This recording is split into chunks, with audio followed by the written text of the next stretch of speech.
السلام عليكم ورحمة الله تعالى وبركاته.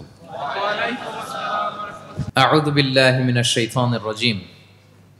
بسم الله الرحمن الرحيم.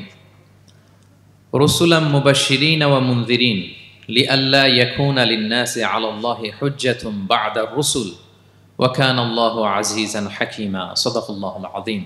আজকের আলোচনার টপিক হচ্ছে আল্লাহ তাআলা কেন এই পৃথিবীতে রাসূল প্রেরণ করেছেন। রাসূল প্রেরণের উদ্দেশ্য কি, নবী রাসূলদের পরিচয় এবং তাদের বৈশিষ্ট্য, এগুলো নিয়ে আমি আজকে আলোচনা করব এবং নবী রাসূলদের জীবনী থেকে আমাদের আসলে শিক্ষা কি, লেসনটা কি লেসন আমরা নিতে পারি, এই টপিকটা নিয়ে আলোচনা করব। টপিকটা কি সবার কাছে ক্লিয়ার? প্রথমে আমরা উদ্ধার করবার চেষ্টা করি যে কেন আল্লাহ এত রাসূল পাঠালেন পৃথিবীতে, এর কারণটা কি। এর উত্তরটা আল্লাহ তাআলা খুব চমৎকারভাবে সূরা নিসার 165 নম্বর আয়াতে আলোকপাত করেছেন, যে আয়াতটা দিয়ে আমি আলোচনা শুরু করেছি। আল্লাহ তাআলা বলছেন, রুসুলান মুবাশশিরিন ওয়া মুনযিরিন লিআল্লা ইয়াকুনা লিন-নাসি আলাল্লাহি হুজ্জাতুন বা'দা আর-রুসুল ওয়া কানা আল্লাহু আজিজান হাকীমা। অর্থাৎ আমি রাসূলগণকে সুসংবাদদাতা এবং সতর্ককারী রূপে পৃথিবীতে প্রেরণ করেছি। আমি আবারও বলছি, আল্লাহ বলেন আমি এই পৃথিবীতে রাসূলদেরকে সুসংবাদদাতা এবং সতর্ককারী রূপে পৃথিবীতে প্রেরণ করেছি, যাতে করে রাসূল আগমনের পরে আল্লাহর বিরুদ্ধে মানুষের আর কোনো অজুহাত না থাকে। ওয়া কানা আল্লাহু আজিজান হাকীমা।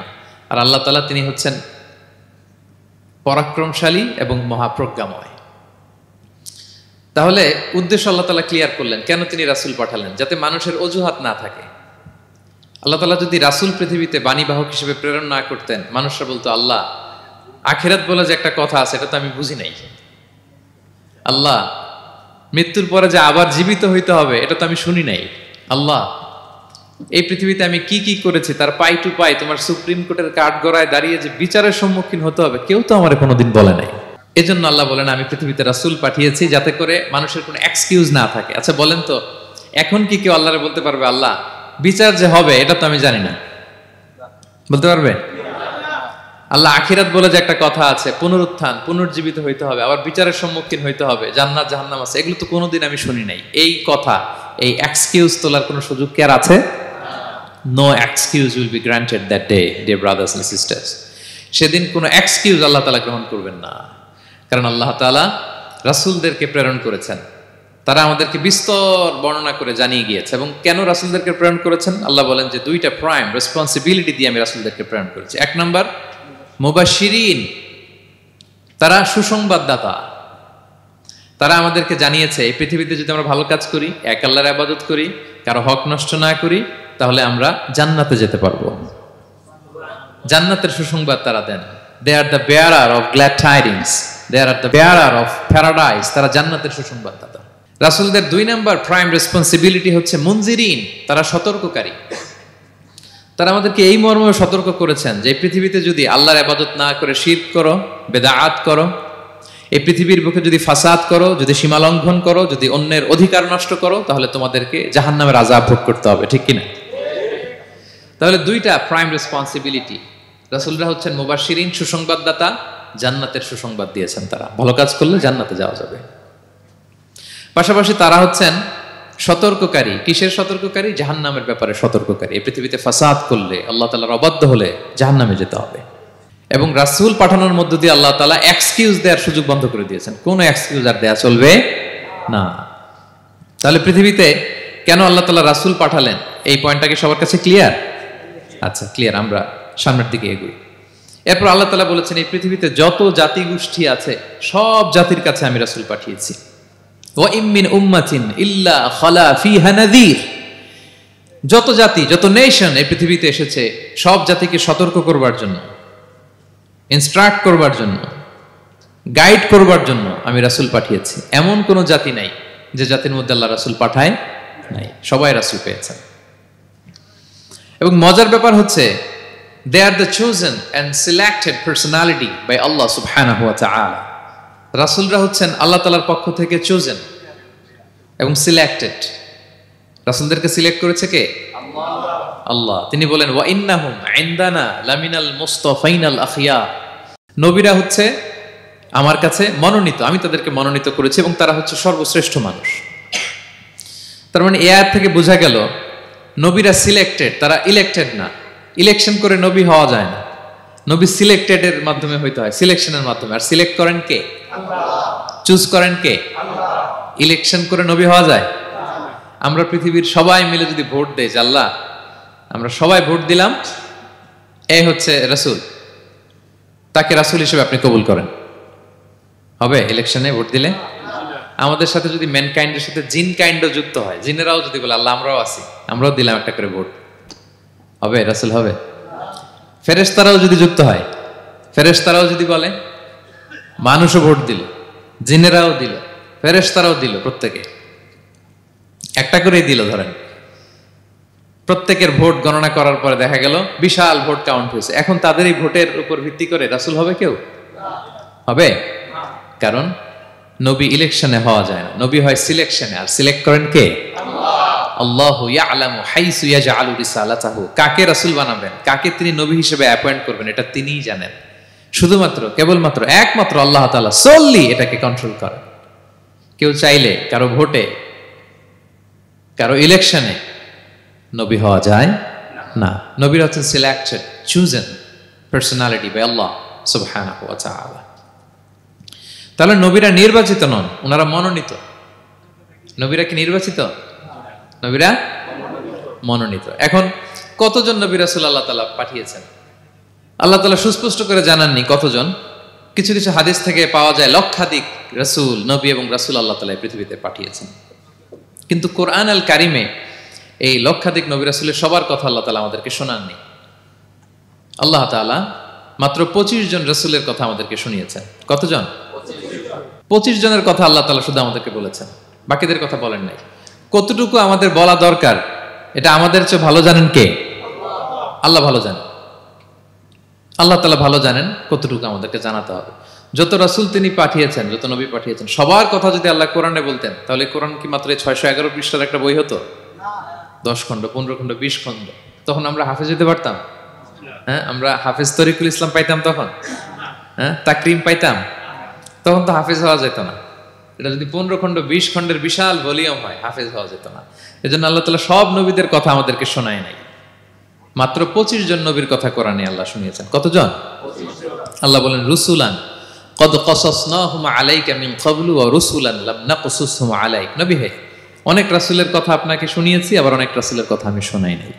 যাদের কথা শোনানোর প্রয়োজন মনে করেছি তাদের কথাই আমি শুনিয়েছি। তাহলে আমরা বুঝলাম কোরআনে বর্ণিত হয়েছে কয়জন নবী রাসূলের নাম? সবাই বলবেন আওয়াজ করে, কয়জন? 25 জন। এবং এই 25 জন নবীর মধ্য থেকে 6 জনের নামে আল্লাহ 6টা সূরা ডেডিকেট করেছেন কোরআনে, 6টা সূরা উৎসর্গ করেছেন। সূরা ইউনুস, সূরা ইউসুফ, সূরা ইব্রাহিম, সূরা মুহাম্মদ, সূরা নূহ, সূরা হুদ। 6 জন নবী। কয়জন নবী? 6 নবীর নামে আল্লাহ তাআলা 6টা সূরা ডেডিকেট করেছেন। এবং এই যত নবী আল্লাহ তাআলা পাঠিয়েছেন, সব নবীর উপর ঈমান আনা আবশ্যক। হ্যাঁ, it's compulsory to believe in every messenger sent by Allah subhanahu wa ta'ala to validate our faith. আমাদের ঈমানটাকে প্রিজার্ভ করার জন্য সব নবীর উপর আমাদের ঈমান আনতে হবে, সব নবী। আমরা যে ঈমান আনি, ঈমানে মুফাসসাল, যেখানে 7টা বিষয়ের উপর বিস্তারিত ঈমানের যে ঘোষণা আমরা দেই, আমরা তো বলি যে ঈমানে একটা মুজমাল আর একটা কি মুফাসসাল। ঈমানে মুফাসসালে 7টা বিষয়ের প্রতি ঈমান আনতে হয়। আমানতু বিল্লাহি ওয়া মালাইকাতিহি ওয়া কুতুবিহি, তারপরে ওয়া রুসুলিহি, পাইছেন? ওয়াল ইয়াউমিল আখিরি ওয়া বিল কদরি খাইরিহি ওয়া শাররিহি মিনাল্লাহি তাআলা ওয়াল বা'সি বা'দাল মাউত। এই 7টা বিষয়ের উপর বিস্তর ঈমান আমাদের আনতে হয়। এই 7টার মধ্যে রাসূলদের ব্যাপার আছে না নাই? রাসূলদের উপর ঈমান আনতে হবে। যদি না আনি তাহলে আরকানুল ঈমান পূর্ণ হলো না, আমার ঈমান পরিপূর্ণ হবে না। তাহলে রাসূলদের উপর পূর্ণাঙ্গ ঈমান আনা এটা আবশ্যক। এবং এই সকল নবী এবং রাসূলদের একটাই ধর্ম ছিল। ধর্মটার নাম কি? সবাই বলুন, কি নাম? সবার একটাই ধর্ম, সব নবীর একটাই ধর্ম। কারণ আল্লাহর কাছে মনোনীত ধর্ম কয়টা?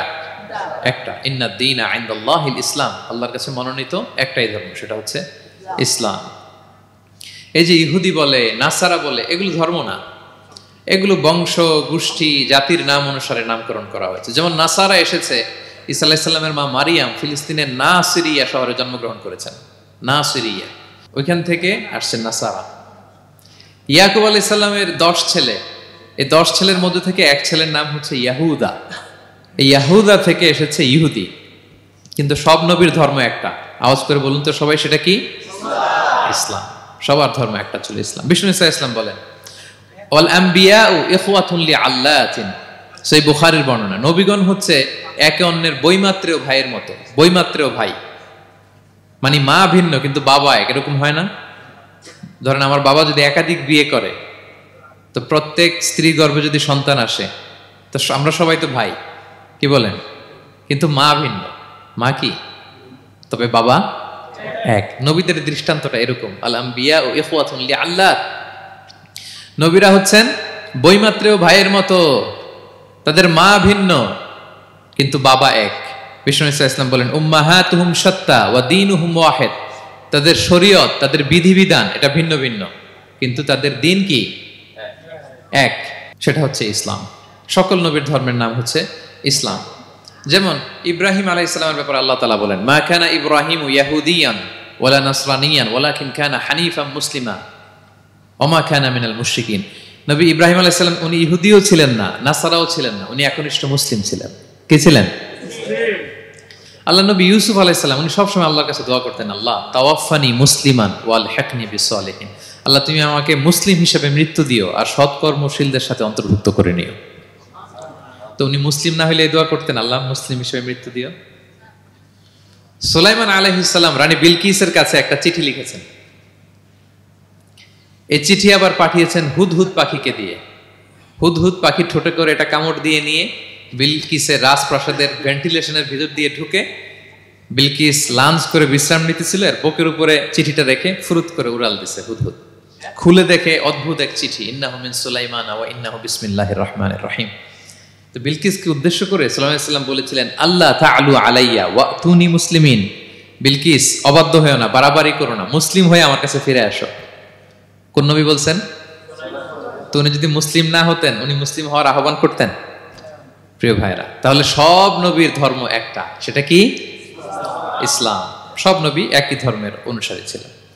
এ পর্যায়ে আমরা কমন প্রফিটিক ফিচার্স, 10টা কমন ফিচার আছে যেটা সব নবীদের ক্ষেত্রে প্রযোজ্য।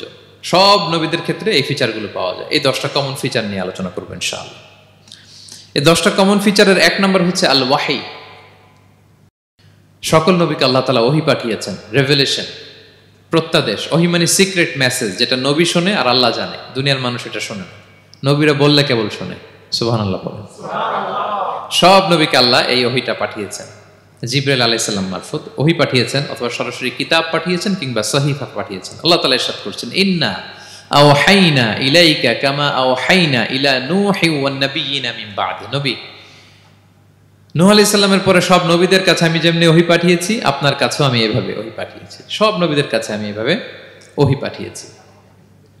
সূরা বাকারার শুরুতে মুত্তাকিদের সংজ্ঞা দিতে যে আল্লাহ তাআলা বলেন, ওয়াল্লাযীনা ইউমিনুনা বিমা উনজিলা ইলাইকা ওয়া মা উনজিলা মিন ক্বাবলিক ওয়া বিল আখিরাতি হুম ইউকিনুন। মানে নবী হে, মুত্তাকি তো তারা যারা আপনার উপর যে কিতাব নাজিল হয়েছে এটার উপরও ঈমান আনে, ওয়া মা উনজিলা মিন ক্বাবলিক, এর আগে যত কিতাব নাজিল হয়েছে তার উপরও ঈমান আনে। তা আমরা যদি শুধু কোরআনের উপর ঈমান আনি হবে? তার আগে যত কিতাব, আসমানি কিতাব নাজিল হয়েছে এগুলোর উপরও ঈমান আনার দরকার আছে না নাই? বলেন বলেন। তাওরাতের উপর ঈমান আনতে হবে, জাবুর, ইনজিল, সুহুফে ইব্রাহিম ও মূসা সবগুলোর উপর ঈমান আনতে হবে। তো এই ওহীগুলো আল্লাহ তাআলা নাজিল করেছেন। তাহলে 1 নাম্বার কমন ফিচার হচ্ছে আল্লাহ তাআলা ওহী পাঠিয়েছেন, সব নবীকে ওহী দিয়েছেন। 2 নাম্বার ফিচার হচ্ছে same language of the people. নবীকে আল্লাহ তাআলা যেই জাতিগোষ্ঠীর কাছে পাঠিয়েছেন তিনি ওই জাতির ভাষাতেই কথা বলেছেন। ধরেন মালয় এলাকাতে যদি আল্লাহ নবী পাঠান আর ওই নবী যদি আরবিতে কথা বলে, তা আমাদের মালয়েশিয়ান ভাইরা বুঝবে? আচ্ছা, আরব দেশে যদি আল্লাহ একজন নবী পাঠান, ওই নবী ধরেন যে ম্যান্ডারিনে কথা বলে, চাইনিজ ভাষায়, আরবরা বুঝবে? চায়নাতে ধরেন আল্লাহ তাআলা এক নবী পাঠালো, সে ওখানে যে হিন্দি ভাষায় কথা বলে, চাইনিজ লোকেরা বুঝবে না। তাহলে যেই জাতির কাছে আল্লাহ পাঠাইছেন ওই জাতির ভাষা দিয়ে আল্লাহ নবীকে পাঠাইছেন। সুবহানাল্লাহ। আল্লাহ তাআলা ইরশাদ করেন, ওয়ামা আরসালনা মির রাসূলিন ইল্লা বিলিসানি কওমিহি লিউবাইয়িনা লাহুম। আল্লাহ তাআলা যত রাসূল পৃথিবীতে প্রেরণ করেছেন, বিলিসানি কওমি, যে জাতির কাছে প্রেরণ করেছেন ওই জাতির ভাষায় প্রেরণ করেছেন, যাতে করে নবীর কথা এরা বুঝে। নবীরা এসেছেন বাণীবাহক হয়ে, এখন এই বাণী যদি বুঝতে না পারে তাহলে কাজ হবে। এজন্য প্রত্যেক নবীকে আল্লাহ তাআলা যে জাতির কাছে পাঠিয়েছেন ওই জাতির ভাষায় পাঠিয়েছেন। 3 নম্বর হচ্ছে সকল নবীকে আল্লাহ তাআলা very good standard of character দিয়েছেন। চারিত্রিক দৃষ্টিকোণ থেকে অতুলনীয় ছিল এক একজন নবী। পা থেকে মাথা পর্যন্ত কালো দাগ ফেলার মতো কিছু ছিল না। আল্লাহু আকবার। মাসুম ছিলেন। আহলুস সুন্নাহ ওয়াল জামাআর আকীদা হচ্ছে প্রত্যেক নবী ছিলেন মাসুম, কোনো গুনাহ করেন নাই, নিষ্পাপ প্রতিটা নবী। সর্বোত্তম চরিত্র দিয়ে আল্লাহ তাআলা, অনুপম চরিত্র দিয়ে আল্লাহ তাআলা তাদেরকে পাঠিয়েছেন। আল্লাহ তাআলা বলেন, ওয়া ইন্নাকা লাআলা খুলুকিন আযীম, and verily you are on a very good standard of character. নবী হে, আপনি চমৎকার একটা ক্যারেক্টারের উপর প্রতিষ্ঠিত। আপনার আচরণের মতো, ক্যারেক্টারের মতো আচরণ অতুলনীয়, পৃথিবীতে দ্বিতীয়টা খুঁজে পাওয়া যায় না, ঠিক কিনা?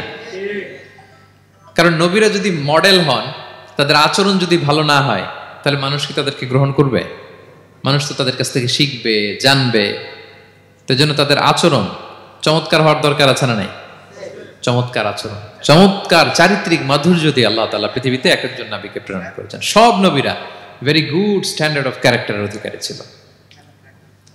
4 নম্বর হচ্ছে প্রত্যেক নবীকে আল্লাহ তাআলা মিরাকেল দিয়েছেন, মানে মুআজিজা, as a proof of their prophethood. তাদের নবুয়তির প্রমাণ হিসেবে আল্লাহ তাআলা তাদেরকে মিরাকেল দিয়েছেন, মুআজিজা। যেমন সালেহ আলাইহিস সালামকে আল্লাহ তাআলা মুআজিজা দিয়েছিলেন। তার জাতির কাছে যখন তিনি দাওয়াত দিলেন, তারা বলল, সালেহ তুমি যে নবী এটা আমরা বুঝবো কি করে? এক শর্তে আমরা তোমার উপর ঈমান আনতে পারি। সাল্লাল্লাহু আলাইহি সাল্লাম বললেন, কি শর্ত? বলতেছে, এই যে পাহাড় দেখো, এই পাহাড়ের ভেতর থেকে যদি একটা উট বের করো, 10 মাসের গর্ভবতী একটা উটটা বেরোবে, বেরোয় বাচ্চা দিবে, সাথে সাথে আমরা উটের দুধ দহন করে খাবো, এরপর আমরা ঈমান আনবো। চিন্তা করছেন কত শর্ত? পাহাড়ের ভেতর থেকে কি বের করে দেখাইতে হবে? উট। উনি আল্লাহর কাছে দোয়া করলেন, আল্লাহ বললেন কবুল, তবে কথা না শুনলে কিন্তু খবর আছে। বলছে ঈমান আনবে, ঈমান না আনলে কিন্তু খবর আছে। উনি দোয়া করলেন, আল্লাহ কবুল করলেন। পাহাড় বিদীর্ণ হয়ে একটা বিশাল আকৃতির উট বের হয়ে আসলো, 10 মাসের গর্ভবতী উট। মুহূর্তে এটা ডেলিভারি করলো একটা উটের বাচ্চা, এবং দুধ দিতে আরম্ভ করলো, ওলান ভর্তি দুধ। সবাই পেট ভরে দুধ খেলো। খাওয়ার পরে কয়, তুমি জাদুকর। খাওয়ার পরে সাল্লাল্লাহু আলাইহি সাল্লাম কি বলে? ইউ আর এ ম্যাজিশিয়ান, তুমি জাদুকর, তুমি তো বড় ভেলকিবাজ সালেহ, তুমি পাহাড়ের ভিতরে ভেলকি ঢুকাই দিছো। আল্লাহ তাআলা তাদেরকে একটা সাউন্ড গ্রেনেড, প্রচন্ড শব্দ তরঙ্গ দিয়ে ধ্বংস করে দিলেন। কানের পর্দা ফেটে সবগুলো লাশ হয়ে জমিনে পড়ে রইল। তাহলে এই যে সাল্লাল্লাহু আলাইহি সাল্লাম যেটা দেখাইছেন, এটা কি ভেলকি ছিল? ম্যাজিক ছিল? কি ছিল? মুআজিজা, miracle, as a proof of their prophethood. তাদের নবুয়তির প্রমাণ হিসেবে আল্লাহ তাআলা তাদেরকে মুআজিজা দিয়েছেন। মূসা আলাইহিস সালামের মুআজিজা কি ছিল? লাঠি। ফাআলকাহা ফাইযা হিয়া হাইয়াতুন তাসআ। ওই লাঠি রেখে দিলে মুভিং স্ন্যাক হয়ে যেত, নড়তেছে সাপ, ছবল মারবে। সুবহানাল্লাহ। এটা কি ম্যাজিক ছিল? কি ছিল? মুআজিজা। ঈসা আলাইহিস সালামকে আল্লাহ তাআলা মাইন্ড ব্লোয়িং মুআজিজা দিয়েছেন। অন্ধ ব্যক্তির চোখে হাত বুলিয়ে দিলেই দৃষ্টিশক্তি ফিরে পেত। ধবল রোগী, কুষ্ঠ রোগীর গায়ে টাচ করে দিলে স্কিন পরিষ্কার হয়ে যেত। মৃত ব্যক্তিকে দাঁড়াতে বললে মুহূর্তে দাঁড়িয়ে যেত। কুম বিইযনিল্লাহ, আল্লাহর আদেশে দাঁড়াও বললে লাশ জীবিত হয়ে দাঁড়িয়ে যেত। বেলকিবাজি ছিল এটা? কি ছিল? বিষ্ণু ঈসা ইসলাম দাওয়াত দিচ্ছেন কুরাইশদেরকে, ওরা মানে না। বিষ্ণু নবী পাগল পড়া, বললেন, আচ্ছা বলো কুরাইশের লোকেরা কি বললে বিশ্বাস করবে যে আমি সত্য নবী? কি বললে বিশ্বাস করবে? তারা বলল, মুহাম্মদ ওই যে আকাশের চাঁদ, এটার 2 ভাগ করে দেখাইতে বললে বিশ্বাস করবো তুমি সত্য নবী। কি আবদার দেখছেন? হ্যাঁ, নবীদেরকে পেয়ে মামুর বাড়ির আবদার নিয়ে আসছিল এক এক জাতিগোষ্ঠী। বলে, মুহাম্মদ আকাশের জলজলে চাঁদটাকে যদি তুমি 2 ভাগ করে দেখাতে পারো তবেই বুঝবে তুমি নবী। বিষ্ণু ইসলাম আল্লাহর কাছে দোয়া করলেন, আল্লাহ বলেন, ঠিক আছে। ইখতারাবাতিস সাআতু ওয়ানশাক্কাল কমার ওয়া ইয়ারাউ আয়াতান ইয়ারিদু ওয়া ইয়াকুলু সিহরুম মুস্তামির। বিষ্ণু নবী সাব্বাবা, এই আঙ্গুলের নাম কি? ইবহাম, সাব্বাবা, ওয়ুসতা, বিংসার, খিনসার। হ্যাঁ, আমরা ইংরেজি নাম ঠিকই জানি, আরবিটা জানি না। ইবহাম, সাব্বাবা, ওয়ুসতা, বিংসার, খিনসার। বিষ্ণু সাব্বাবা আঙ্গুলি উঠালেন। এটা শাহাদাত আঙ্গুলি বলে আমাকে, আসলে সাব্বাবা আরবিতে। তো বিশ্বনবী এভাবে আল্লাহর নাম নিয়ে চাঁদের দিকে ইঙ্গিত করলেন, মুহূর্তে আকাশের জ্যোৎস্না বিলানো চাঁদটা 2 ভাগ হয়ে গেল। কুরাইশরা দেখে তো অবাক। বিষ্ণু বললেন, এবার কথা অনুযায়ী ঈমান আনো। বলে, Muhammad, you are a magician. Muhammad, তুমি বড্ড বড় জাদুকর, তুমি চাঁদের মধ্যে জাদু লাগাই ফেলছো। নাউযুবিল্লাহ মিন যালিক। তাহলে আল্লাহ তাআলা age a proof of their prophethood, তাদের নবুয়তের প্রমাণ হিসেবে প্রত্যেক নবীকে কি দিয়েছেন? মুআজিজা দিয়েছেন, সব নবীকে দিয়েছেন। 5 নাম্বার, সকল নবীর দাওয়াতি মিশন এক ছিল, একই মিশন নিয়ে নবীরা পৃথিবীতে এসেছেন। সেটা কি? তাওহীদ, রিসালাত, আখিরাত। আমার সাথে সাথে বলেন, তাওহীদ, রিসালাত, আখিরাত। তাওহীদ, রিসালাত, আখিরাত। এই তিনটা বুনিয়াদী শিক্ষা দিতে নবীরা এসেছে। তাওহীদ মানে ওয়াননেস অফ গড, আল্লাহ যে এক, সব নবী প্রচার করেছেন। রিসালাত মানে তারা যে বার্তাবাহক হিসেবে এসেছেন, তাদের কথা মানতে হবে, এটার দাওয়াত দিয়েছেন। আখিরাত মানে হচ্ছে মৃত্যুর পরেও যে একটা জীবন আছে, সেই জীবনের ব্যাপারে প্রত্যেক রাসূলরা কি করেছেন? দাওয়াত দিয়েছেন। এবং কোন নবীর কথার সাথে আরেক নবীর কথার গরমিল পাওয়া যায় না, অমিল হয়নি। আচ্ছা বলেন তো, কখনো কি হয়েছে কোন এক নবী এসে বলছে যে মৃত্যুর পরে একটা জীবন আছে, আরেক নবী এসে বলছে না, মনে হয় নাও থাকতে পারে?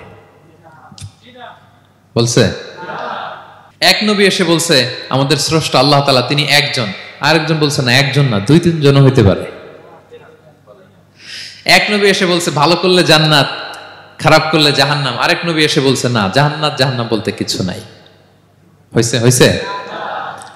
কোন নবীর কথার সাথে কোন নবীর কথার কোনো বৈপরীত্য নাই, কারণ প্রত্যেক নবীরা মন গড়া কিছু বলতেন না। ওমা ইয়ান্তিকু আনিল হাওয়া ইন হুয়া ইল্লা ওয়াহয়ুন ইউহা।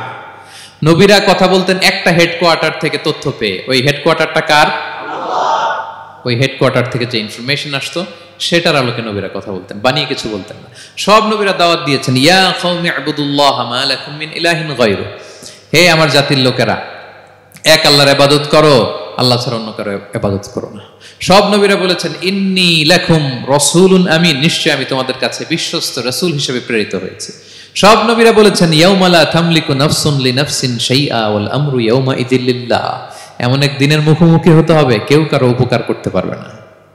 নেতা কর্মীর উপকারে আসবে না, কর্মী নেতার উপকারে আসবে না, পীর সাহেব মুরিদের উপকারে আসবে না, মুরিদ পীর সাহেবের উপকারে আসবে না, হাজবেন্ড ওয়াইফের কিছু করতে পারবে না, ওয়াইফ হাজবেন্ডকে কিছু করে দিতে পারবে না। দিনটা বড্ড ভয়ঙ্কর। সব নবীর এই তিনটা দাওয়াত দিয়েছেন, তাওহীদ, রিসালাত, আখিরাত। তার মানে সব নবীর দাওয়াতি মিশন এক, এক অভিন্ন দাওয়াতি মিশন নিয়ে তারা পৃথিবীতে এসেছেন। 6 নাম্বার, এই পৃথিবীতে যত রাসূল এসেছে, নবী এসেছে, তারা প্রত্যেকে মানুষ ছিলেন। কি ছিলেন? নাকি জিন ছিল? ফেরেশতা? প্রেরিত সব নবীরা কি ছিল? মানুষ ছিল। মক্কার কুরাইশরা বলতো মা লিহাযা রাসূলি ইয়াকুলু আত-তাআমা ওয়া ইয়ামশি ফিল আসওয়াক। ব্যাপার কি, মুহাম্মদ আবার কেমনে রাসূল হয়? আমরাও বাজারে যাই, উনিও যায়, আমরাও বিয়ে করি, উনিও বিয়ে করে, আমাদেরকে মারলে কাটলে লাল রক্ত, ওনার রক্ত বের হয়। তো তারা চাচ্ছিল, তারা বলতেছিল যে মানুষ না দিয়ে আল্লাহ যদি ফেরেশতা পাঠাইতো নবী হিসেবে, তাইলে না ভালো হইতো। তালবাহান, এটার কি বলে? ফেরেশতা পাঠালে কি বলতো জানেন? ফেরেশতা পাঠালে বলতো ফেরেশতাদের তো ক্ষুধা লাগে না, এরা বুঝবে কি আমাদের কষ্ট? ফেরেশতাদের তো জৈবিক চাহিদা নাই, এরা কেমনে বুঝবে? ফেরেশতাদের তো খারাপ কাজ করার প্রবণতা, টেন্ডেন্সি নাই।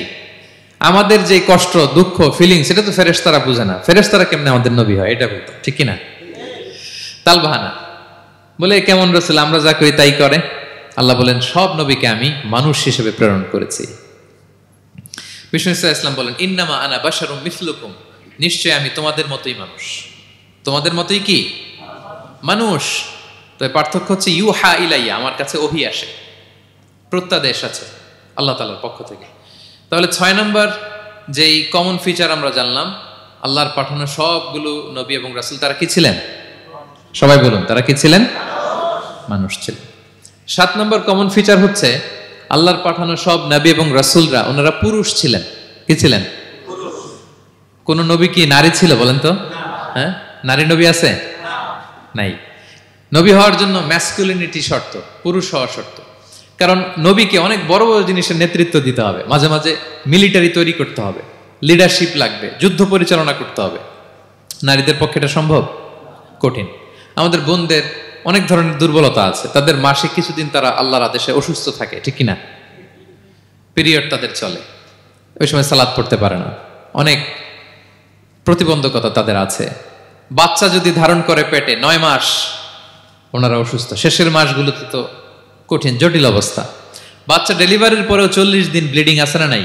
তাহলে অনেক ধরনের জটিলতা আল্লাহ তাআলা ওনাদের দিয়েছেন। এজন্য আল্লাহ তাআলা নবুয়তের গুরু দায়িত্ব, এটার জন্য আল্লাহ তাআলা পুরুষদেরকে সিলেক্ট করেছেন। আলহামদুলিল্লাহ বলেন। তাহলে যত নবী এবং রাসূল পৃথিবীতে এসেছিল ওনারা পুরুষ ছিল। আল্লাহ বলেন, ওয়ামা আরসালনা মিন ক্বাবলিকা ইল্লা রিজালান নূহি ইলাইহিম। নবী হে মুহাম্মদ, আপনার আগে যত নবী এবং রাসূলকে আমি পৃথিবীতে প্রেরণ করেছি তাদেরকে পুরুষ হিসেবে প্রেরণ করেছি, কোনো নারীকে আমি নবুয়তের মর্যাদা দেই নাই। 8 নাম্বার, প্রত্যেক নবীকে আল্লাহ তাআলা একটা গ্রুমিং, একটা ট্রেনিং সেশনের মধ্য দিয়ে নিয়েছেন। সেটা কি? সেটা হচ্ছে সবাইকে আল্লাহ তাআলা শেফার্ড হিসেবে কাজ দিয়েছিলেন, রাখাল হিসেবে। পৃথিবীর সব নবীরা ছাগল চড়াতেন, সব, আদম আলাইহিস সালাম থেকে শুরু করে বিষ্ণু ইসা ইসলাম পর্যন্ত। সুবহানাল্লাহ পড়বেন না? বিষ্ণু ইসা ইসলাম বলেন, মা বাআসাল্লাহু নাবিয়্যান ইল্লা রাআল গানাম। আল্লাহ এমন কোন নবী পাঠায় নাই যেই নবী ছাগল চড়ায় নাই, সব নবী। সাহাবারা অবাক হয়ে বললেন, ওয়া আনতা ইয়া রাসূলুল্লাহ, হে নবী আপনিও ছাগল চড়িয়েছেন? বিষ্ণু বললেন, হ্যাঁ, আমি তো অল্প কিছু পারিশ্রমিকের বিনিময়ে মক্কার লোকদের ছাগল চড়িয়ে দিতাম। সুবহানাল্লাহ। কেন সব নবীকে দিয়ে আল্লাহ ছাগল চড়ালেন? এই ট্রেনিং সেশন, গ্রুমিং সেশন কেন? কারণ ছাগলকে একসাথে বসানো কঠিন। ছাগল একটু একটু টেরা টাইপের প্রাণী, কথা শুনতে চায় না। ধরেন যে সারা সপ্তাহ আপনি খুব ব্যস্ত, একদিন সুযোগ পাইছেন সপ্তাহে যে আজকে আমি ফ্রি আছি, যাই পুকুরে যাই, আমিও গোসল করি, ছাগলটারও গোসল করাই। এটা ধরে যদি এখন পুকুরের দিকে টান দেন, কি করবে? পা দুইটা এমন শক্ত করে মাটিতে ধরে রাখবে, আপনি যত টানবেন ওর ঘাড়ের চামড়া ছিঁড়ে যাচ্ছে, তারপরেও আসে না। এরপর ছাগলগুলোর একসাথে রাখা কঠিন, একটা নেচে ওদিকে যায়, আরেকটা লাফ দেয় এদিকে, আরেকটা ওইদিকে। এদেরকে যদি কেউ একত্রিত করতে পারে তাহলে এই জাতিকে, মানব জাতিকে একত্রিত করা তার জন্য একেবারে সহজ, পানি ভাত, ঠিক কিনা? এজন্য আল্লাহ এই মানব গোষ্ঠীর উপর লিডারশিপ কায়েমের আগে ছাগল চড়িয়েছেন। এবং যারা মরুভূমিতে ছাগল চড়ায়, যে শেফার্ডগুলো, যেই রাখালগুলো, তাদের অনেক শক্তিশালী হইতে হয়। গায়ে শক্তি না থাকলে ছাগল চড়ানো যায় না, কিন্তু লাঠি নিয়ে হই হই করে পিছনে দৌড়াইতে হয়, নেকড়ের ছোবল থেকে ছাগলগুলোকে রক্ষা করতে হয়, বাঘ নেকড়ে এগুলো থেকে বাঁচাইতে হয়। তার মানে এটা করার মধ্য দিয়ে এই জাতিকে কিভাবে জাহান্নামের আগুন থেকে বাঁচাবে নবীদের ওই ট্রেনিং হয়ে যায়। সুবহানাল্লাহ। ছাগল এদিক ওদিক দৌড়াতে থাকে, এদেরকে যেমনি একত্রিত করতে হবে, নবীদের কাজও হচ্ছে মানব গোষ্ঠীকে ইউনাইটেড করা, একত্রিত করা। এজন্য আল্লাহ তাআলা মা বাআসাল্লাহু নাবিয়্যান ইল্লা রাআল গানাম, এই পৃথিবীতে এমন কোন নবী পাঠান নাই যেই নবীকে দিয়ে আল্লাহ তাআলা ছাগল চড়ান নাই। সব নবীর মধ্যে এটা কমন। 8 নম্বর পয়েন্ট। 9 নম্বর পয়েন্ট হচ্ছে enmity from their own people. যত নবী দাওয়াত নিয়ে আসছে তারা চ্যালেঞ্জের মুখোমুখি হয়েছেন, শত্রুতার মুখোমুখি হয়েছেন। কেউ ওনাদের জন্য রেড কার্পেট রিসেপশন দেয় নাই। নবীদের পথ ছিল বড় পিচ্ছিল, এটা কুসুমাস্তীর্ণ ছিল না, কণ্টকাকীর্ণ। কেউই সহজে মেনে নেয় নাই। দাওয়াত দিছে তো রিজেক্ট, সবাই প্রত্যাখ্যান করেছে, সবাই প্রত্যাখ্যান করেছে। এটা কমন ছিল, প্রত্যেক নবীকে এটা মুখোমুখি হতে হয়েছে। Mockery, vulgarism, oppression, mental torture, physical torture and what not, সব ধরনের। ইভেন অনেক নবীকে হত্যা করা হয়েছে দিনের দাওয়াতের কারণে। বনি ইসরায়েলের লোকেরা তাদের নিজেদের 70,000 নবীকে নিজেরা হত্যা করেছে। এমনকি আমার নবী বিশ্বনবী মুহাম্মদ রাসূলুল্লাহ সাল্লাল্লাহু আলাইহি ওয়াসাল্লামকে হত্যার ষড়যন্ত্র করা হয়েছিল। আল্লাহ তাআলা দয়া করে বিশ্বনবীকে হিজরতের ব্যবস্থা করে দিয়ে প্রাণে বাঁচিয়েছেন, মক্কা থেকে মদিনাতে পাঠিয়ে দিয়েছেন। তাহলে এই পথ বড় কঠিন ছিল, নবীদের পথ, সব নবীর জন্য, এক্সেপ্ট সুলাইমান এবং দাউদ আলাইহিস সালাম, তাদের কথা ভিন্ন। এছাড়া সব নবীরা এই সংগ্রাম, এই বিরোধিতা, এই শত্রুতা, এই জেলাসি, এগুলোর মুখোমুখি হয়েছে পৃথিবীর সকল নবীরা, সকল নবীরা। বিষ্ণু ইসা ইসলাম ঘুমাতে পারে নাই একটা রাত শান্তিতে। বিষ্ণুর বায়োগ্রাফি যদি আপনি পড়েন, জীবনে যদি পড়ে দেখেন, প্রত্যেকটা নবীর জীবনে এই কষ্টকর মুহূর্তগুলো ছিল। শত্রুতা সব নবীকে পোহাতে হয়েছে। বিষ্ণু ইসা ইসলামের কাছে যখন প্রথম নাজিল হলো ইকরা বিসমি রাব্বিকাল্লাযী খালাক, সূরা আলাকের প্রথম কয়টা আয়াত? 5 আয়াত নিয়ে কোরআনের ভারে নতুন রেভেলেশন পেয়ে বিষ্ণুনবী কাঁপতে আরম্ভ করলেন। কাঁপতে কাঁপতে জ্বর এসে গেল বিষ্ণুনবীর গায়ে, নিচে নেমে আসলেন। খাদিজা রাদিয়াল্লাহু তাআলা আনহাকে বললেন, জাম্মিলুনি জাম্মিলুনি, আমাকে কম্বল চাপা দাও, আমার খুব শীত লাগছে, আমার জ্বর এসে গিয়েছে। কাঁপতে লাগলেন বিষ্ণু ইসা ইসলাম। খাদিজা রাদিয়াল্লাহু তাআলা আনহার এক চাচাতো ভাই ওয়ারাকা ইবনে নাওফল ছিল ইনজিল কিতাবের পণ্ডিত খাদিজা রাদিয়াল্লাহু তাআলা আনহা বিষ্ণুকে নিয়ে চাচাতো ভাইয়ের কাছে গেলেন, যে বলেন, ভাই ওরাকা দেখেন তো মোহাম্মদ কি বলে, সে কি দেখছে, কি নিয়ে আসছে, কাঁপতেছে আর বলতেছে আমি মরে যাব, আমাকে কম্বল চাপা দাও। ওরাকা বললেন, মোহাম্মদ কে এসেছিল বলতো? বিষ্ণু জিবরাইল ইসলামের বর্ণনা দিলেন।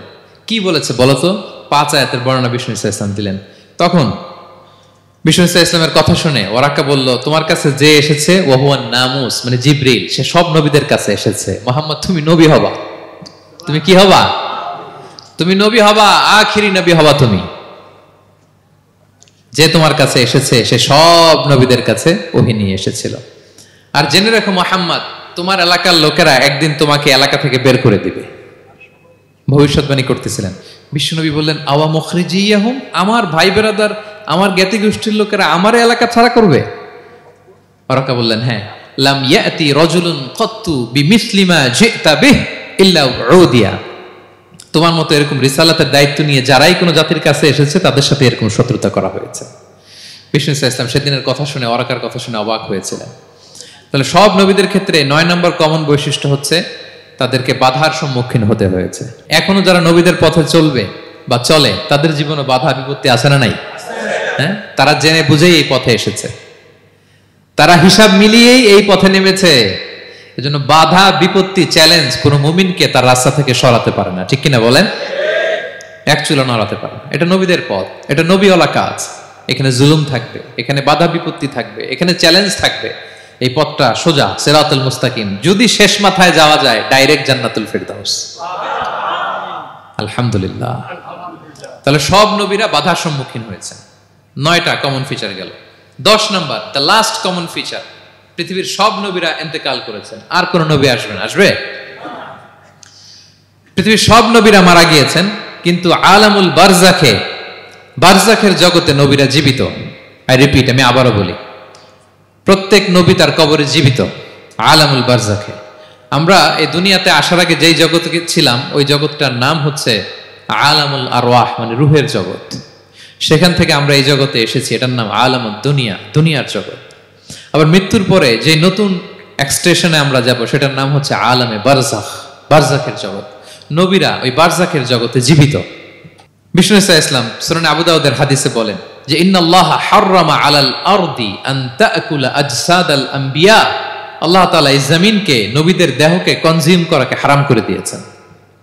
মানে জমিনের জন্য নবীদের লাশকে পচিয়ে ফেলা, খেয়ে ফেলা হারাম।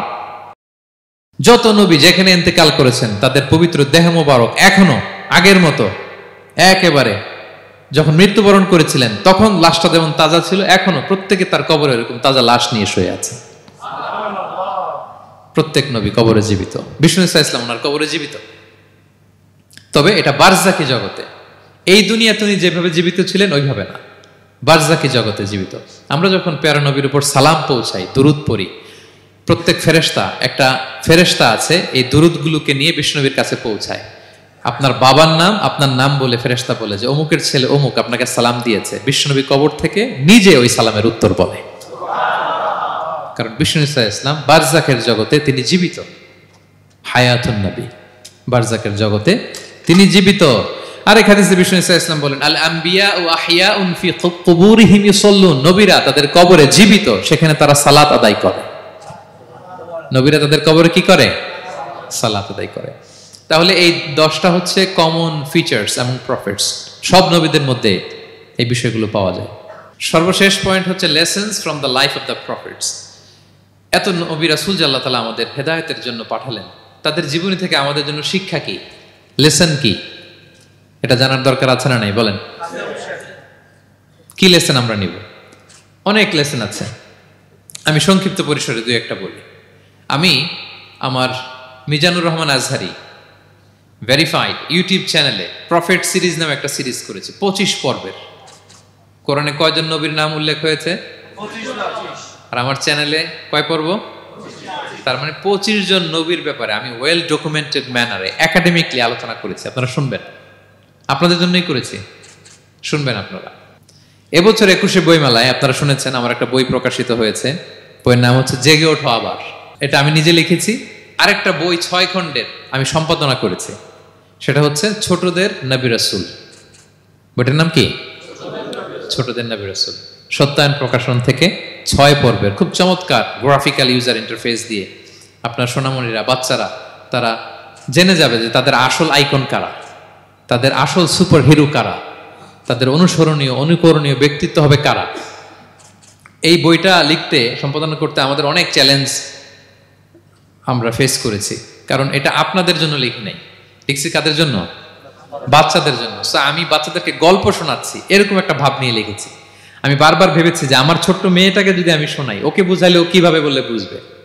গল্পের মতো করে খুব রস দিয়ে আনন্দ দিয়ে প্রতিটা বাক্য এভাবে সাজানো হয়েছে। 6 খণ্ডের ছোটদের নবী রাসূল সিরিজ, যদি সুযোগ হয় আপনারা সংগ্রহ করবেন। বড়দের নিয়েও আমরা নবী রাসূলদের উপর আমাদের সামনে কাজ আসবে, আমরা জানাবো। তো আজকের এই কায়েত ফাউন্ডেশন বাংলাদেশের এই প্রোগ্রামে সর্বশেষ যে পয়েন্টটা আপনাদের সামনে আমি উপস্থাপন করতে চাই সেটা হচ্ছে lessons from the life of the profits. নবী রাসূলদের জীবনী থেকে আমাদের জন্য কি শিক্ষা। 25 জন নবীকে কভার করা সম্ভব হবে না, আমি সেখান থেকে মাত্র 7 জন নবীর জীবনী থেকে 7টা শিক্ষা 7 মিনিটে বলে আমরা শেষ করে দেব ইনশাআল্লাহ বিইذنিল্লাহ। প্রথমে আমরা শুনবো সাইয়েদনা আদম আলাইহিস সালামের জীবনী থেকে শিক্ষা। পৃথিবীর প্রথম নবী কে ছিল বলেন তো? আদম আলাইহিস সালাম। আমরা যেমনি আমাদের শৈশব ছিল, কৈশোর ছিল, যৌবন, তারপর বার্ধক্যের দিকে যাচ্ছি, ওনার কি এরকম ছিল? আদম আলাইহিস সালামের শৈশব ছিল না? ছিল? কৈশোর ছিল? কনফিউশনে পড়ে গেছে। ছিল? ছিল না। মজার ব্যাপার হচ্ছে ওনার শৈশব কৈশোর ছিল না, ওনাকে আল্লাহ সৃষ্টি করতে যুবক করে সৃষ্টি করছে। সুবহানাল্লাহ, এত আসতে কেন? সৃষ্টি করতেই যুবক, 60 হাত লম্বা। কয় হাত? 60 হাত লম্বা করে তৈরি করছেন আদম আলাইহিস সালামকে। আপনারাও যারা জান্নাতে যাবেন 60 হাত লম্বা হয়ে ঢুকবেন, 33 বছরের যুবক হয়ে ঢুকবেন। 80 বছর বয়সে মারা গেল, কত বছর বয়সে ঢুকবেন? গালে কোনো দাড়ি থাকবে না। এই দুনিয়ায় দাড়ি রেখে নেন, ওখানে দাড়ি ছাড়া উঠবেন একেবারে কোনো জুরদা মুর্দা ও আবনা ও সালাসাম ওয়া সালাসিন। 33 বছরের তাগড়া ইয়াং সুপারস্টার হয়ে জান্নাতে ঢুকবো আমরা। তো আদম আলাইহিস সালামকে আল্লাহ প্রথম নবী করে পৃথিবীতে পাঠালেন। ওনাকে জান্নাতে সব খাইতে বললেন যে সব খাও, একটা গাছের কাছে যেও না। কিন্তু শয়তান সে তার মিশন নিয়ে আসে, সে আদম আলাইহিস সালামকে ভুলভাল বোঝালো, আদম আর হাওয়াকে, যে একটা কাজ করো, আল্লাহ তাআলা তোমাকে না করছে কেন জানো? আল্লাহ তো চায় না তুমি জান্নাতে থাকো, আল্লাহ চায় তোমাদেরকে দুনিয়াতে পাঠিয়ে দিবে। তো তুমি যদি ওই গাছের ফল খেয়ে ফেলো, আল্লাহ আর দুনিয়াতে পাঠাতে পারবে না। কিন্তু আল্লাহ চায় তোমাদেরকে কই পাঠাবে? কিন্তু যদি গাছের ফল খেয়ে ফেলো আর পাঠাইতে পারবে না। এজন্য আল্লাহ নিষেধ করছে গাছের ফল খায় না। চিন্তা করছেন? উল্টা, পুরো উল্টোটা বুঝাইছে। তো ভুল করে সাইয়েদনা আদম আলাইহিস সালাম, হাওয়া আলাইহিস সালাম খেয়ে ফেলছেন এই ফল। খাওয়ার পরেই আল্লাহ তাআলা পাঠিয়ে দিলেন পৃথিবীতে, যাও জমিনে যাও, এই জান্নাতে আর থাকা যাচ্ছে না। কাঁদতে আরম্ভ করলেন আদম আর হাওয়া আলাইহিস সালাম, কাঁদতে কাঁদতে অনুতপ্ত হয়ে আল্লাহর কাছে দোয়া করলেন। তো পুরো আদম আলাইহিস সালামের জিন্দেগির সবচেয়ে বড় শিক্ষা হচ্ছে রিপেন্টেন্স, অনুতপ্ত হওয়া। কি হওয়া? অনুতপ্ত হওয়া। আমরা ভুল করব, কুল্লুকুম খাত্তাউন, আমরা সবাই পাপী। সবাই কি পাপী? কে পাপ করি না? আমরা সবাই পাপী। কিন্তু মনে রাখবেন, আমাদের পাপ যত বড় হোক, আল্লাহর রহমতের দরিয়া তার চাইতেও বড়, অনেক বড়। তিনি দয়াময়, তিনি মেহেরবান, তার দয়ার শেষ নাই, তার মায়ার শেষ নাই, তার রহমতের দরিয়া যে কত বড় আপনি কল্পনাও করতে পারবেন না। শয়তান আর আমাদের মধ্যে পার্থক্য হচ্ছে, শয়তান পাপ করে পাপে অটল থাকে, কিন্তু বিশ্বাসীরা পাপ করার সাথে সাথেই ক্ষমা চায় কার কাছে? এটা হচ্ছে আদম আলাইহিস সালামের জীবনী থেকে আমাদের জন্য সবচেয়ে বড় লেসন। সাইয়েদনা আদম আলাইহিস সালাম উনি ভুল করে যখন বুঝতে পারলেন, অনুতপ্ত হলেন, চোখের পানি ছাড়লেন। 2 ফোঁটা পানি আল্লাহর কাছে সবচাইতে প্রিয়। এক হচ্ছে জেহাদের ময়দানে মুজাহিদের গা বেয়ে ঝরে পড়া রক্তের ফোঁটা, 2 হচ্ছে অনুতপ্ত বান্দার চোখের পানির ফোঁটা। অনুতপ্ত বান্দা নিজের ভুল স্বীকার করে মাথাটা নিচু করে চোখের পানি ছেড়ে দিয়ে যখন আল্লাহর কাছে কাঁদে, তার চোখের পানি চোখ বেয়ে নাকের ডগা বেয়ে জমিনে ড্রপ করার আগেই আল্লাহ তার সব গুনাহ মাফ করে দেয়। সাইয়েদনা আদম আলাইহিস সালাম কাঁদতে আরম্ভ করলেন, কাঁদতে কাঁদতে অনুতপ্ত হয়ে দোয়া করলেন, রব্বানা যালামনা আনফুসানা ওয়া ইল্লাম তাগফির লানা ওয়া তারহামনা লানাকুনান্না মিনাল খাসিরিন। রব্বানা, হে আমাদের রব, যালামনা আনফুসানা, আমরা আমাদের নফসের উপর জুলুম করেছি, ভুল করেছি, অন্যায় করেছি, অপরাধ করেছি। ওয়া ইল্লাম তাগফির লানা, আল্লাহ তুমি যদি ক্ষমা না করো, তুমি যদি মাফ না করো, লানাকুনান্না মিনাল খাসিরিন, আল্লাহ আমরা ধ্বংস হয়ে যাব, আমরা ক্ষতিগ্রস্ত হয়ে যাব, আমরা লুজার হয়ে যাব। এই বাক্যগুলো বলে বলে যখন আল্লাহ তাআলার কাছে দোয়া করলেন, আল্লাহর রহম হলো। আল্লাহ দয়া করে সাইয়েদনা আদম আর হাওয়া আলাইহিস সালামকে ক্ষমা করে দিলেন। ক্ষমা করে আবার জান্নাতের এন্ট্রির ঘোষণা দিলেন যে আবার দুনিয়ার জীবন শেষ করে আসো, যেখান থেকে আসছিল আবার ওখানে ঢুকতে পারবে। তাহলে আদম আলাইহিস সালামের জীবন থেকে আমরা যে লেসনটা পাই সেটা কি ভাই? বলেন বলেন। অনুতপ্ত হওয়া, রিপেন্টেন্স। আমরাও যদি জীবনে ভুল করি কি করবেন? ভুলের উপর অটল থাকবেন? অনড় থাকবেন? একগুঁয়ে ধরে বসে থাকবেন? সীমা লঙ্ঘন করবেন? আমরা ক্ষমা চাইব। কার কাছে ক্ষমা চাইব? ক্ষমা দেওয়ার জন্য তিনি বসে থাকেন। শেষ রাতে আল্লাহ প্রথম আসমানে চলে আসেন। প্রথম আসমানে এসে ডাকতে থাকেন, আলা মিন মুস্তাগফিরিন আগফির আলা, কে ক্ষমা চাবা? কে পাপ করেছে, জুলুম করেছে, বলো, আমি ক্ষমা দেওয়ার জন্য আসছি। আলা মিন মুস্তারজিকিন আরযুক আলা, কার রিজিকের দরকার, কার চাকরি নাই, কার ব্যবসা মন্দা, আমার কাছে চাও, আমি আল্লাহ বাড়িয়ে দেব। কার কি লাগবে বল, আমি দেব। আল্লাহ তাআলা দেওয়ার জন্য আসছে, আমি নেয়ার জন্য উঠতে পারি না। আমরা যেন আল্লাহ তাআলার কাছে চাই বেশি বেশি, এবং ভুল করলে যেন আমরা অনুতপ্ত হই। ভুল করলে আমরা কি হব? সাইয়েদনা আদম আলাইহিস সালামের জীবন থেকে আমরা এটা শিখলাম। 2 নম্বরে সাইয়েদনা নূহ আলাইহিস সালামের লাইফ থেকে আমরা কি শিখি? ওনার লাইফ থেকে আমরা শিখি হচ্ছে কনসিস্টেন্সি, মানে লেগে থাকা। ভালো কাজের জন্য কি করা? লেগে থাকা। উনি 950 বছর দাওয়াত দিয়েছিলেন ওনার জাতিকে। কয় বছর বলেন তো? 950 বছরের দাওয়াতি কার্যক্রমের ফলে উনি ফলোয়ার জোটাইতে পারছেন কয়জন জানেন? 80 জন। কয়জন? 80 জন। এরাই আমাদের পূর্বপুরুষ। আমরা পৃথিবীর সবাই কিন্তু এদেরই নাতিপুতি। এই 80 জনকে নিয়ে উনি নৌকার উপর উঠছিলেন, কিস্তির উপর, আর বাকিটা তো মহাপ্লাবন দিয়ে আল্লাহ ধ্বংস করে দিয়েছেন। ওই 80 জন আবার জমিনে এসে জমিন আবাদ করা শুরু হলো, ওখান থেকে পৃথিবীর সকল মানুষ। সুবহানাল্লাহ। উনি বলেন, ক্বালা রাব্বি ইন্নী দাআউতু কওমি লাইলান ওয়া নাহারা, আল্লাহ আমি দিন রাত এক করে আমার জাতিগোষ্ঠীকে দাওয়াত দিয়েছি।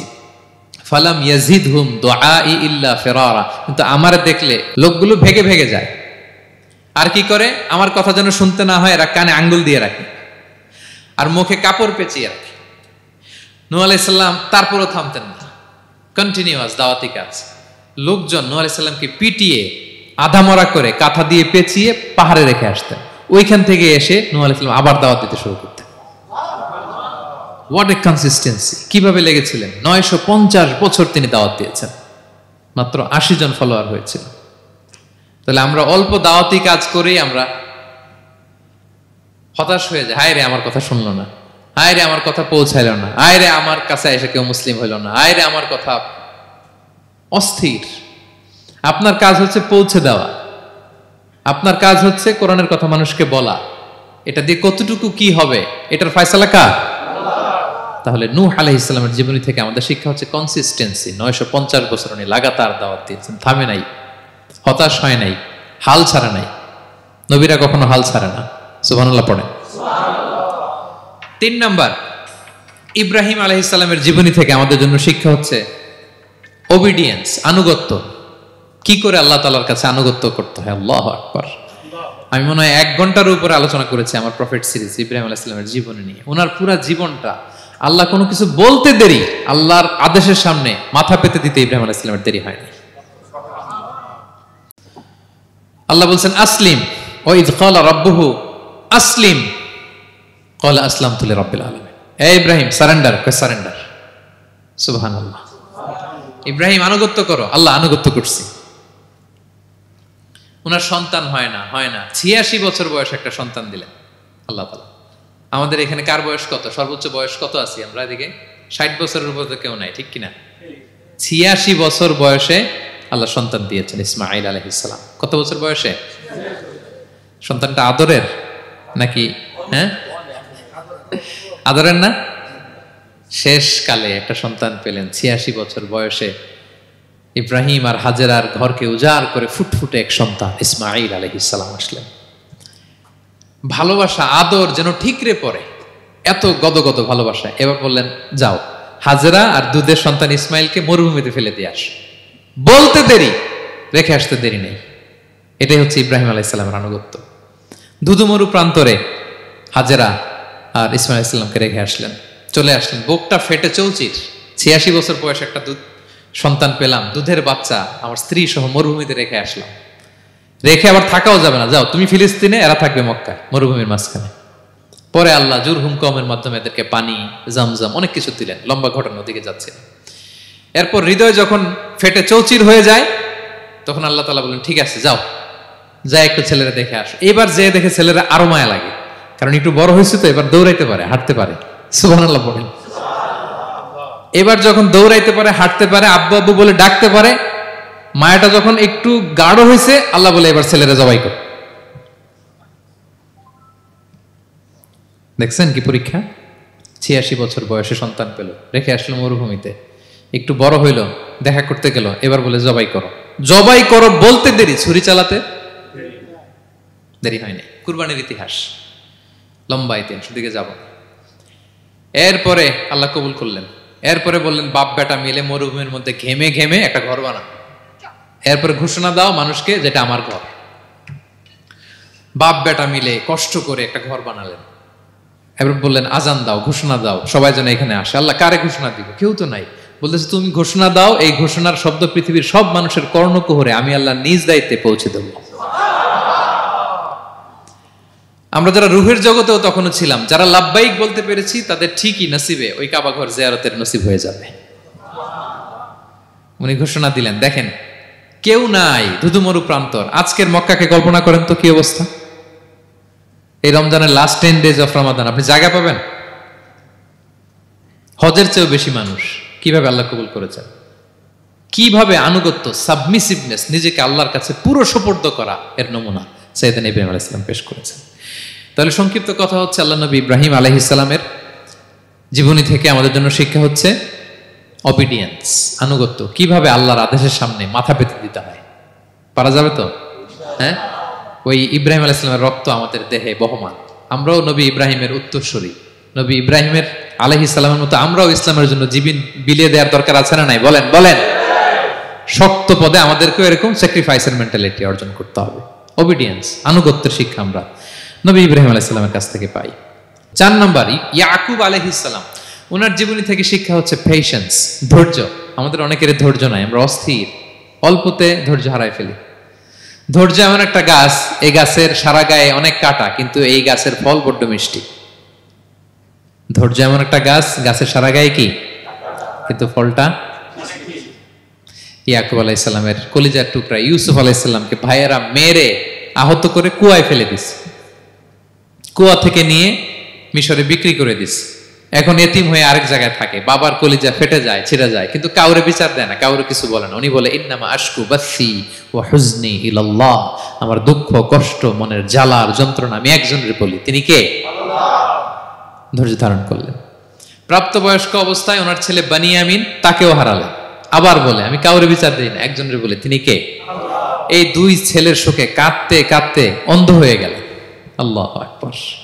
সাইয়েদনা ইয়াকুব আলাইহিস সালাম একবার ধৈর্য হারা হন নাই। তাহলে আল্লাহ নবী ইয়াকুব আলাইহিস সালামের জীবনী থেকে আমাদের জন্য শিক্ষা হচ্ছে পেশেন্স। বিপদে আমরা কি ধরবো? ধৈর্য ধারণ করব। 5 নম্বরে ইউসুফ আলাইহিস সালামের জীবনী থেকে আমাদের শিক্ষা হচ্ছে he is the archetype of good character, উন্নত চরিত্রের মডেল। আমার যুবক ভাইয়েরা, কায়েদ ফাউন্ডেশন বাংলাদেশের আজকের ইফতার প্রোগ্রামে যুবক যারা এসছো, তোমাদের জন্য শিক্ষা আর্কিটাইপ অফ গুড ক্যারেক্টার, চরিত্র কিভাবে হেফাজত করতে হয়, এর মডেল, প্রেরণার বাতিঘর। তাগড়া যুবক, পৃথিবীর সবচাইতে সুন্দর পুরুষ ইউসুফ আলাইহিস সালাম। তাকে দেখে ওই সময়ের আরেক বিশ্ব সুন্দরী জুলাইখা প্রেমে মাতোয়ারা,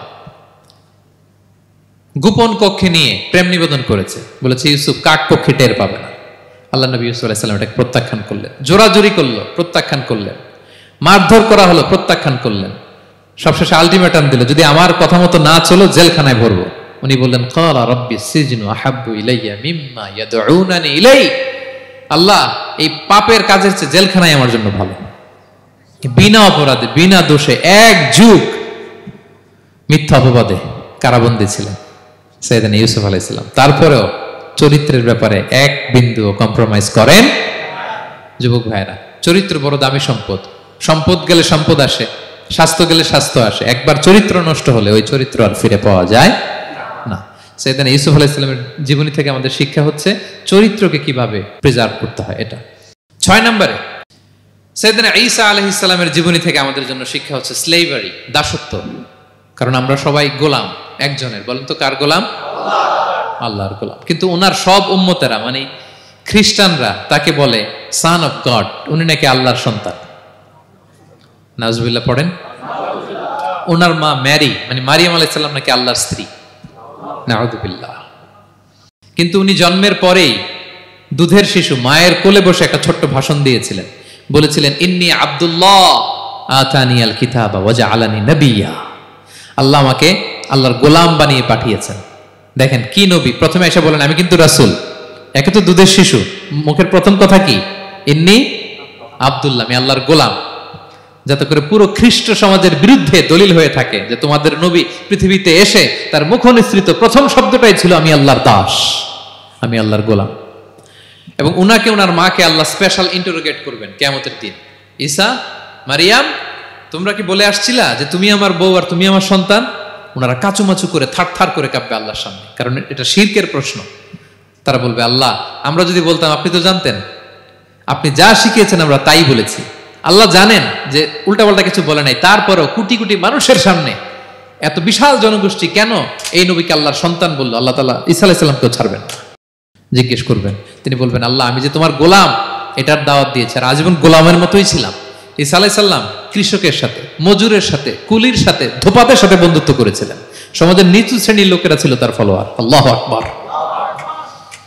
তাহলে সাইয়েদনা ঈসা আলাইহিস সালামের জীবনী থেকে আমরা শিখলাম আমরা সবাই আল্লাহর গোলাম, আল্লাহর দাস। সর্বশেষ নবী, বিশ্ব নবী, পেয়ারা নবী মুহাম্মদুর রাসূলুল্লাহ সাল্লাল্লাহু আলাইহি সাল্লামের জীবনী থেকে কি শিক্ষা? এই শিক্ষা তো বলতে গেলে ঘন্টার পর ঘন্টা লাগবে। একটা শিক্ষা শুধু বলি, সেটা হচ্ছে মার্সি। ওমা আরসালনাকা ইল্লা রাহমাতাল লিল আলামিন। I have sent you as a mercy for the entire universe. নবী হে, আমি আপনাকে গোটা বিশ্বের সবার জন্য রহমত করে প্রেরণ করেছি। তিনি মানুষের জন্য রহমত, তিনি প্রাণীর জন্য রহমত, তিনি পাখির জন্য রহমত, তিনি স্ত্রীদের জন্য রহমত, তিনি উম্মতের জন্য রহমত, তিনি তার ফলোয়ার সাহাবীদের জন্য রহমত। ঠিক কিনা? তিনি কত রহমতের নবী ছিলেন? বিষ্ণু ইসলাম কতটা রহমতের নবী ছিলেন? ছোট্ট একটা উদাহরণ দিয়ে শেষ করি। বিষ্ণু ইসলাম বলেন লিকুল্লি নাবিয়িন দাওয়া মুস্তাজাবা। আল্লাহ প্রত্যেকটা নবীকে একটা করে দোয়ায়ে মুস্তাজাবা দিয়েছেন। মানে এমন দোয়া, এই দোয়া করতে দেরি কিন্তু দোয়া কবুল হতে দেরি হয়।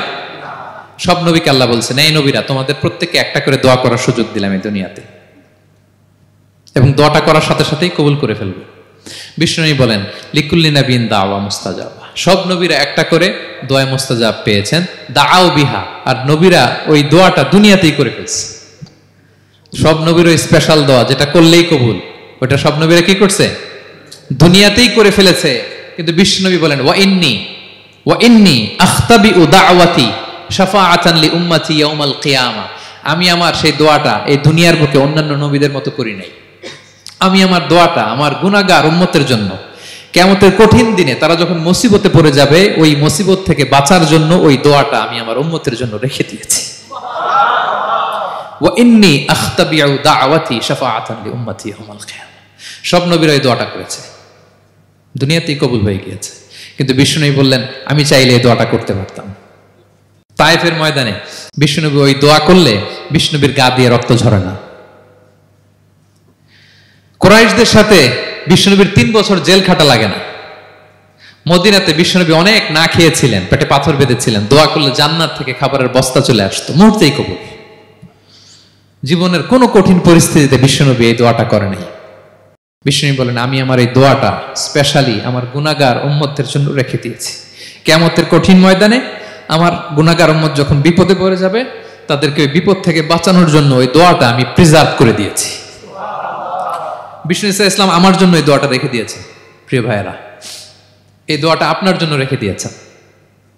বিষ্ণুনবী দোয়াটা আমাদের জন্য রেখে দিয়েছেন। চাইলে এই দুনিয়াতে এই দোয়াটা করতে পারতেন, করেন নাই। সব নবীরা করে ফেলেছেন। এজন্য বিষ্ণুনবীকে বলা হয়েছে ওমা আরসালনাকা ইল্লা রাহমাতাল লিল আলামিন। নবী হে, I have sent you as a mercy for the entire universe. গোটা বিশ্বের জন্য আপনাকে আমি রহমত করে প্রেরণ করেছি। আপনি রহমতের নবী, আপনি দয়ার নবী, মায়ার নবী। বিষ্ণুনবীর জীবনী থেকে শিক্ষা হচ্ছে আমরাও যেন আমাদের অধীনস্থ যারা আছে তাদের প্রতি যেন রহমদিল হই, আমরা আমাদের প্রতিবেশীদের প্রতি যেন রহমদিল হই, আমরা আমাদের ফ্যামিলির সদস্যদের প্রতি যেন রহমদিল হই। এই মার্সি, এই দয়া মায়ার ছোঁয়া যেন বিষ্ণুনবীর উম্মত হিসেবে আমাদের হৃদয়েও থাকে। সবাই পড়ি আমিন। তাহলে সম্মানিত সুধী, নবীদের এই লাইফ লেসন থেকে আমরা যেগুলো শিখলাম এগুলো আমাদের জীবনে বাস্তবায়নের দরকার আছে না নাই? বলেন বলেন। বেশি বেশি নবীদের জীবন চর্চা করবেন তো? প্রফেট সিরিজের যে লেকচারগুলো আপনাদের জন্য রেখেছি আপনারা শুনবেন তো? সবাই ছেলে মেয়েদেরকে নবীদের জীবনী শেখাবেন তো? তারাই হচ্ছে আমাদের রিয়াল হিরো, তারাই হচ্ছে সুপার হিরো, দে আর আওয়ার আইকন। এবং আমাদের হেদায়েতের জন্য তাদেরকে আল্লাহ তাআলা আমাদের কাছে পাঠিয়েছেন নবী হিসেবে, রাসূল হিসেবে। নবীরা যেই পথে চলেছেন, যে দিক নির্দেশনা আমাদেরকে দিয়েছেন, আমরা যেন আমাদের জীবনকে ওই পথে ওই মতে পরিচালিত করতে পারি। আল্লাহ তাআলা আমাদের সবাইকে কথাগুলো বোঝা আর আমল করার তৌফিক দান করুন। হাযা মা ইনদি ওয়াল ইলমু ইনদাল্লাহ আলাইহি তাওয়াক্কালতু ওয়া ইলাইহি উনীব। ওয়াসসালামু আলাইকুম ওয়া রাহমাতুল্লাহি তাআলা ওয়া বারাকাতুহু।